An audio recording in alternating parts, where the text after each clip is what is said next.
எல்லாரும் எப்படி இருக்கீங்க? கர்த்தருக்குள்ள நம்ம எப்பொழுதும் சந்தோஷமா இருக்கணும். ஓகேவா? இன்னைக்கான கதைக்குள்ள போலாமா? இன்னைக்கு யார பத்தி பார்க்க போறேன்னா பேதுரு, யோவான் அப்படின்ற ரெண்டு பேரை பத்தி பார்க்க போறோம். யார் இவங்க? எஸ், இயேசுவோட சிஷ்யர்கள். இவங்க ரெண்டு பேரும் எங்க போறாங்கன்னா சர்ச்சுக்கு போறாங்க. அந்த சர்ச்ல ஒரு வாசல் இருக்கு. அந்த வாசல் பேர் என்னன்னா அலங்கார வாசல். அந்த அலங்கார வாசல் வழியா போகும்போது யாரை பார்க்கறாங்க அப்படின்னா ஒரு சப்பானியை பார்க்கறாங்க. சப்பானினா யாரு? ஆமா, எஸ், நடக்கவே முடியாம அந்த வாசல்ல உட்கார்ந்துட்டு பிச்சை கேட்டுட்டு இருக்காங்க. ஒரு எல்லார்கிட்டயும் எனக்கு பார்த்துட்டாங்க, எனக்கு பார்த்துட்டாங்க அப்படின்னு சொல்லிட்டு பிச்சை கேட்டுட்டு இருக்காங்க. அந்த டைம்ல தான் யார் வராங்க? பேதுருவும் யோவானும் நடந்து வராங்க. ஸோ அந்த பிச்சைக்காரங்க என்ன பண்றாங்க? அவங்க கிட்ட பிச்சை கேட்கறாங்க. உடனே பேதுருவும் யோவானும் அந்த சப்பானியை அப்படியே உத்து பார்க்கறாங்க. அப்போ அந்த பிச்சைக்காரன் என்ன பண்றான்? அவங்க கிட்ட இருந்து ஏதாச்சும் கிடைக்கும் அப்படின்னு சொல்லிட்டு கையை இப்படி வச்சுட்டு அப்படியே பார்த்துட்டு இருக்கான். அப்ப பேதுருவும் யோவானும் என்ன தெரியுமா சொல்றாங்க?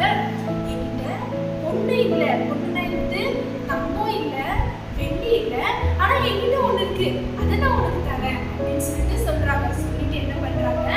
நசரேயனாகிய இயேசுவின் நாமத்தினால நீ எழுந்து நட அப்படின்னு சொல்றாங்க.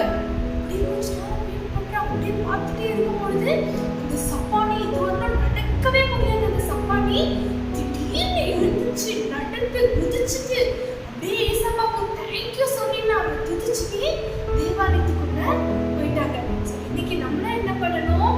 ஏசப்பா நம்மளுக்கு ஏதாவது ஒரு நன்மை செஞ்சா அவருக்கு நன்றி சொல்லி அவரை துதிக்கிற பழக்கம் நம்மளுக்கும் இருக்கணும். இன்னைக்கு ஏசப்பா கிட்ட நிறைய நன்மை நம்ம வாங்கியிருக்கோம் இல்லையா? நம்மளுக்கு நல்ல அம்மா அப்பா தந்திருக்காரு, நல்ல ஸ்கூல் தந்திருக்காரு, நல்ல ஃப்ரெண்ட்ஸ் தந்திருக்காரு.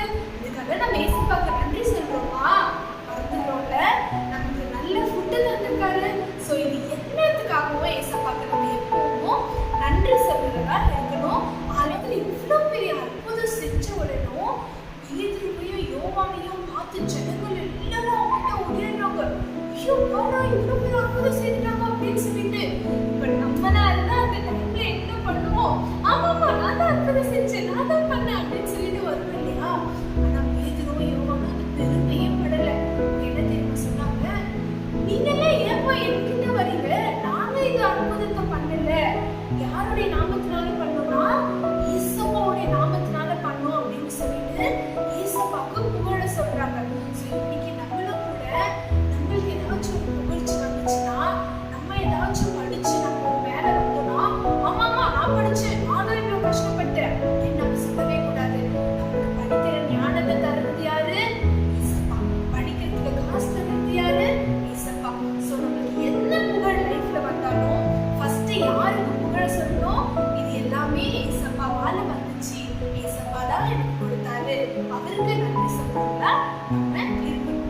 ஸோ இது முடிஞ்சதுக்கு அப்புறம் என்ன ஆச்சு அப்படின்னா பேதுருவும் யோவானையும் பிடிச்சிட்டு போயிட்டாங்க. ஏன் அப்படின்னா ஏசப்பாவுடைய நாமத்தினால நீங்க இந்த அற்புதம் எல்லாம் பண்றீங்களா அப்படின்னு சொல்லிட்டு அவங்கள பிடிச்சிட்டு போயிட்டு இனிமேல் நீங்க இந்த மாதிரி எல்லாம் பண்ணக்கூடாதுப்பா அப்படின்னு சொல்றாங்க. அந்த மாதிரி சுச்சுவேஷன்ல வந்ததும் என்ன பண்ணுவோம்? ரொம்ப பயமா இருக்கும்ல. அதுவும் அவங்க போய் மிரட்டுறாங்க, இனிமேல் நீங்க இந்த அற்புதம் எல்லாம் பண்ணக்கூடாதுப்பா அப்படின்னு சொல்லிட்டு சொல்றாங்க. நம்ம என்ன பண்ணுவோம்? பயந்துட்டு சரி சரி எதுவும் பண்ணிடாதீங்க, நம்ம பண்ண மாட்டோம் அப்படின்னு சொல்லுவாங்க. ஆனா பேதுருவும் யோவானும் என்ன தெரியுமா சொன்னாங்க? அழகான ஒரு வசனத்தை சொல்லுவாங்க. நம்ம ஃபர்ஸ்ட் யாருக்கு கீழ்ப்படியணும்? மனுஷனுக்கு இல்ல, தேவனுக்கு தான் கீழ்ப்படியணும் அப்படின்னு சொல்லிட்டு சொல்றாங்க. அந்த வசனம் தான் இன்னைக்கு உங்களுக்கான மனப்பாட வசனம். படிக்கலாமா? அதற்கு பேதுருவும் மற்ற அப்போஸ்தலரும் மனுஷனுக்கு